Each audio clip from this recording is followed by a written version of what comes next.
नमस्कार दोस्तों, मैं हूं महेंद्र डोगने, मोटिवेशनल स्पीकर और लाइफ कोच। और बहुत समय के बाद हम इस पुराने चैनल पर एक नया वीडियो लेकर आए हैं। सबसे पहले तो मैं उसके लिए बहुत बहुत माफी चाहूंगा, क्योंकि हम अपने नए चैनल में थोड़े व्यस्त हो गए थे, क्योंकि वहां पर बहुत अच्छी फाइनेंशियल सीरीज चल रही है स्टॉक मार्केट की।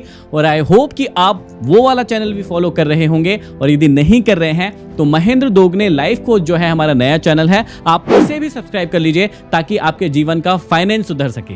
लेकिन अब दिक्कत ये हो गई कि वहां पर पहले हम मोटिवेशनल वीडियो भी डालते थे, जो कि अब कम हो गए हैं। और बहुत सारे भाई बहन रिक्वेस्ट कर रहे हैं कि सर हमको मोटिवेशनल वीडियो भी चाहिए, तो हम आ चुके हैं पुराने चैनल पर भी वापस। वहां पर फाइनेंस की वीडियो डालते रहेंगे, और एमडी मोटिवेशन जो कि हमारा पुराना चैनल है, इस पर आज से हम मोटिवेशनल वीडियो की सीरीज फिर से शुरू कर रहे हैं। और उसका पहला टॉपिक है जो कि सबसे ज्यादा जरूरी है, और बहुत भाई बहन उसी चंगुल में फंसे रहते हैं कि अपने मन को, अपनी इंद्रियों को आप कैसे कंट्रोल कर सकते हैं। तो सबसे पहले, यदि आप नए दर्शक हैं हमारे चैनल के, तो हमारे दो चैनल है। एक है महेंद्र डोगने लाइफ कोच, जिस पर हम फाइनेंस के बारे में वीडियो बनाते हैं। वहां पर अभी स्टॉक मार्केट की सीरीज चल रही है, आप उसे भी सब्सक्राइब कर लें, और इस चैनल को भी जरूर सब्सक्राइब कर लें, ताकि यहां पर आपको पावरफुल मोटिवेशनल जीवन को कैसे सुधारे, वो सारी चीजें, वो सारा ज्ञान आपको इस चैनल पर मिल जाए। तो आज हम समझने वाले हैं कि हम अपने मन को, अपनी इंद्रियों को कैसे अपने वश में कर सकते हैं। उससे पहले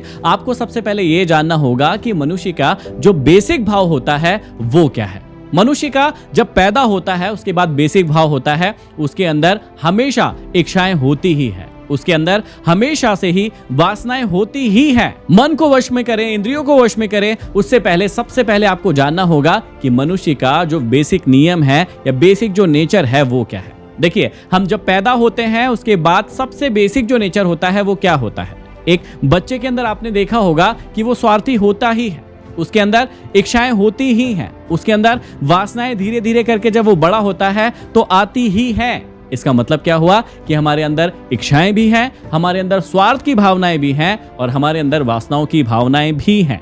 हम चाहें तो भी इन्हें खत्म नहीं कर सकते हैं। यदि आप सोचें कि मेरी सारी इच्छाएं मर जाएं, सारी इच्छाएं खत्म हो जाए, तो क्या ऐसा पॉसिबल है? बिल्कुल भी नहीं है। अब कई लोग ज्ञान देते हैं या समझाते हैं कि यदि अपने मन को आपको वश में करना है, अपनी इंद्रियों को वश में करना है, तो अपनी इच्छाओं को आप खत्म कर लें, आप जड़ बन जाएं। आप क्या करें, एक जगह बैठ जाएं और बाबा बन जाए, मुनि बन जाए, साधु बन जाए, और अपनी इच्छाओं को खत्म करके इस जीवन को जिए। क्या हर एक व्यक्ति के लिए ऐसा पॉसिबल है? क्या हर एक व्यक्ति ऐसा कर सकता है कि उसके अंदर जो भी इच्छा जाग रही है, जो भी भाव जाग रहे हैं, वो उन सभी इच्छाओं को खत्म करके, उन सभी भावों को खत्म करके और अपने जीवन को जी सकता है?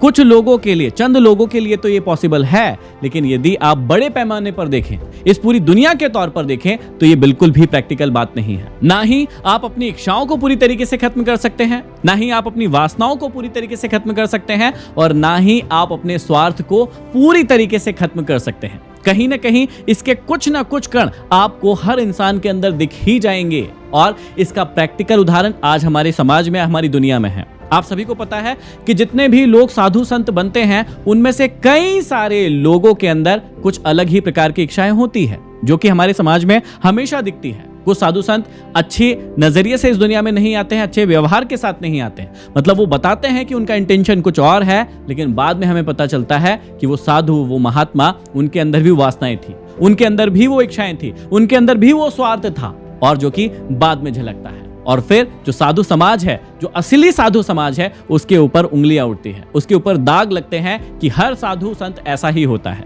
जबकि ऐसा असल में होता नहीं है। तो बेसिक सी छोटी सी बात हमें क्या समझ में आ गई कि हमारी इच्छाओं को, हमारी वासनाओं को, हमारे स्वार्थ को हम पूरी तरीके से खत्म नहीं कर सकते हैं। ये इंसान होने की पहचान है।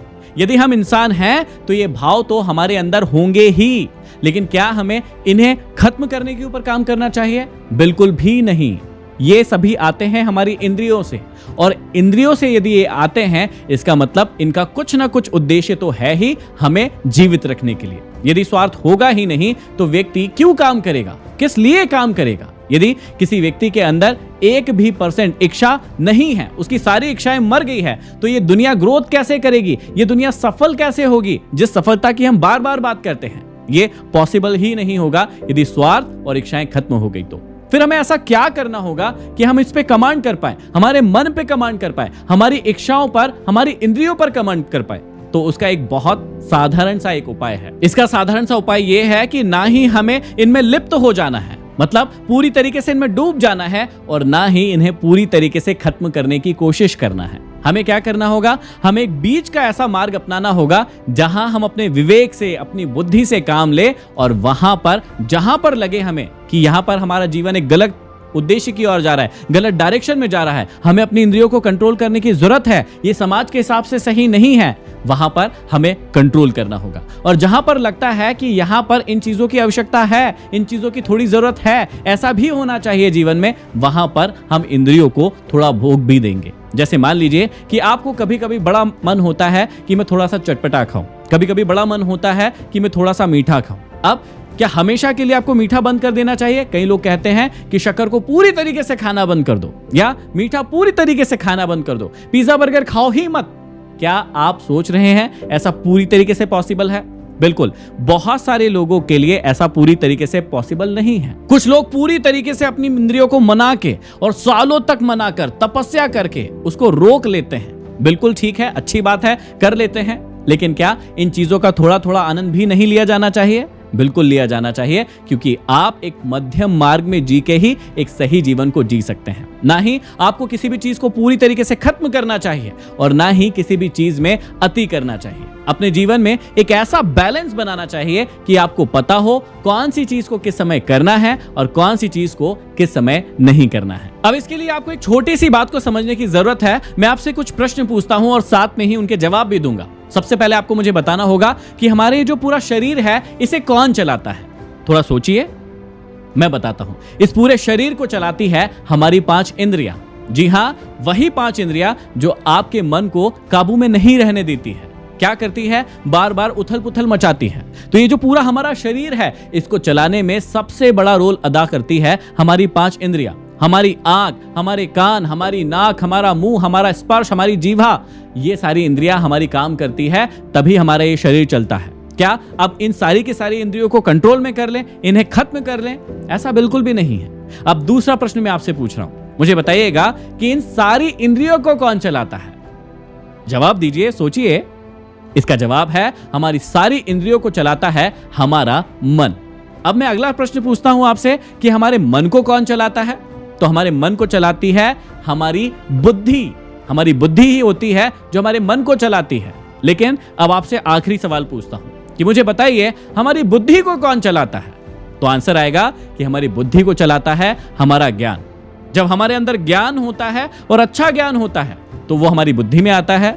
वो बुद्धि क्या करती है? मन को उस अनुसार चलाती है। मन क्या करता है? हमारी इंद्रियों को उस अनुसार चलाता है। और हमारी इंद्रियां क्या करती है? फाइनली हमारे शरीर को उस और मूव करती है जैसा कि हमारा ज्ञान था। तो ये जो प्रश्न पूछे, इससे एक साधारण सी बात यदि आपको समझना हो कि कैसे आप अपनी इंद्रियों को कंट्रोल कर सकते हैं, कैसे आप अपने मन को कंट्रोल कर सकते हैं, तो इसका बहुत ही साधारण सा जवाब हमारे सामने आता है कि यदि हम अपने ज्ञान को इंप्रूव करते रहेंगे, हम अपने ज्ञान को बहुत ज्यादा बढ़ाते रहेंगे, तो हमें इस बात के बारे में पता होगा कि हमारे लिए, हमारे समाज के लिए, हमारे देश के लिए, हमारे पूरी पृथ्वी के लिए कौन सी चीज कब जरूरी है और कौन सी चीज कब जरूरी नहीं है। क्योंकि यदि आपका ज्ञान आपको सिर्फ इतना ही बता दे कि इस समय ये करना अच्छा है और इस समय ये करना बुरा है, तो सोच कर देखिए कि आपको इन चीजों का फर्क नहीं पड़ेगा कि आपकी इंद्रियां आपके वश में हैं या फिर नहीं है। क्योंकि जो आपका ज्ञान होगा वो आपके दिमाग को ऑर्डर देगा या बुद्धि को ऑर्डर देगा कि आपको ये काम करना है या नहीं करना है। और वही बुद्धि जो है आपके मन को, फिर आपकी इंद्रियों को और फिर आपके शरीर को ऑर्डर देंगे कि तुम्हें यह करना है, तुम्हें यह नहीं करना है। अब जब आपको ज्ञान है और आपको पता है कि पॉर्न मूवीज या गलत वीडियोस देखना आपके शरीर के लिए, आपकी हेल्थ के लिए बहुत गलत है, आपको ऐसा नहीं करना चाहिए, और जब आपके बुद्धि को ये बात पता है और जब वो ऑर्डर देता है आपके दिमाग को, आपके मन को, आपकी इंद्रियों को, तो आप वैसा काम नहीं करते हैं क्योंकि आपको पता है कि उसके नुकसान क्या है। लेकिन जिस व्यक्ति को ज्ञान ही नहीं है, जिस व्यक्ति को पता ही नहीं है कि ये चीजें कितनी गलत हो सकती है, ज्यादा शक्कर खाना कितना ज्यादा गलत हो सकता है, ज्यादा फास्ट फूड खाना या जंक फूड खाना कितना गलत हो सकता है, जब किसी व्यक्ति को इस बात का भान ही नहीं है या ज्ञान ही नहीं है, तो सोच कर देखिए कि क्या वो सही रास्ते पर चलेगा? बिल्कुल भी नहीं। अब व्यक्ति क्या करता है? बहुत कोशिश करता है अपने मन को, अपनी इंद्रियों को वश में करने की कि मैं ये नहीं करूंगा, नहीं करूंगा, नहीं करूंगा, लेकिन उसके बाद भी वो कर बैठता है। क्यों करता है? क्योंकि उसे उस बात का असली ज्ञान नहीं है। और यदि आपको उस बात का ज्ञान हो गया तो आपको पता रहेगा कि आपको इस चीज को कितनी मात्रा में करना है, कब करना है, कैसे करना है, हर एक बात का जवाब आपके पास होगा। और उस समय आप अपनी इंद्रियों को लेकर, अपने मन को लेकर कभी भी परेशान नहीं रहेंगे। तो आशा करता हूं कि इस सीरीज के हमारे पहले वीडियो में आपको कुछ बातें समझ में आई होगी। यदि समझ में आई हैं तो कमेंट बॉक्स में कमेंट करके जरूर बताएं कि आपको क्या क्या समझ में आया है। और यदि आप अगला वीडियो किस टॉपिक पर चाहते हैं वो भी मुझे बताइएगा, ताकि इस मोटिवेशनल सीरीज को हम जारी रख सकें। अगले वीडियो में फिर मिलते हैं किसी नए विषय के साथ। तब तक के लिए धन्यवाद।